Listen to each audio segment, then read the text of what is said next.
সেদিন ঘরে সবজি কিছুই ছিল না, তাই বিকেলে নিজেই বাজার করতে বেরিয়েছিলাম। So hi and good morning সবাইকে। ঘুম থেকে উঠে ফ্রেশ হয়ে আমি আর শুভম প্রথমেই দুজনে এক গ্লাস করে জল খাই।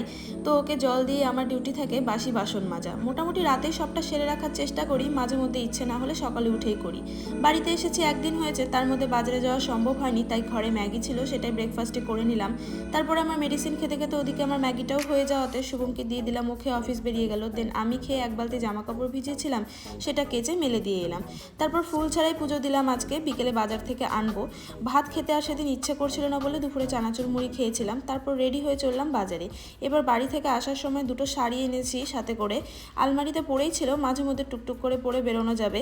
আলমারিতে শাড়ি জমতে জমতে যেন একদম পাহাড় সম হয়ে দাঁড়িয়েছে। বাজারে গিয়ে তো এক এক করে গ্রসারি বাজার, মাছ বাজার, সবজি বাজার করে নিয়েছিলাম, কিন্তু মাথায় ছিল না ব্যাগটা তো আমাকেই বইতে হবে। ব্যাগ নিয়ে আসতে পুরো হাতটাই আমার ব্যথা হয়ে গিয়েছিল। এদিকে ছানা আর মাছটা বাটিতে সাইড করে রেখে দিলাম। তারপর বসলাম বাজার গোছাতে। যেগুলো ফ্রিজে রাখা সেগুলো ফ্রিজে রেখে বাদবাকি সবগুলো ডালিতে ঢেলে রেখে দিয়েছিলাম। এখানে বার অনুযায়ী বাজার বসে, তাই 2 সপ্তাহের জন্য একেবারেই তুলে রেখে দিই। দেশের মতো একদম ফ্রেশটা পাওয়া যায় না, তো সব গুছিয়ে রেখে রাতের জন্য করেছিলাম গরম গরম ভাত আর ছানার বড়ার ঝোল। Thanks for watching, by.